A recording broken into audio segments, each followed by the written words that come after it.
युवकांना रोजगार, पर्यावरणपूरक प्रकल्प, कोकणात स्थानिक पातळीवर रोजगार मिळावा आणि पर्यावरणपूरक विकासाला चालना मिळावी यासाठी 5 जुलै रोजी देवगडमध्ये युवा कोकणच्या माध्यमातून भव्य मोटारसायकल रॅली काढण्यात आली।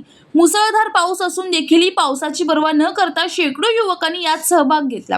स्थानिक युवकांना रोजगार हाच कोकणातील युवकांच्या भविष्याचा विचार असून विकसित कोकण तेव्हा समृद्ध कोकण निर्माण होईल अशी मागणी करणारी स्थानिक रोजगार निर्मिती आणि पर्यावरणपूरक विकासाच्या समर्थनार्थ जामसंडी दिरबादेवी स्टॉप येथून भव्य रॅली काढण्यात आली।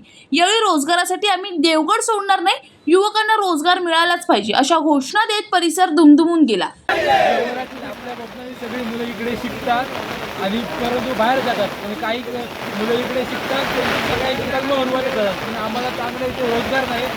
त्यापेक्षा राजकारण थांबवा आणि आम्हाला रोजगाराची संधी उपलब्ध करून। पंकज मडये, जनशक्ती देवगड।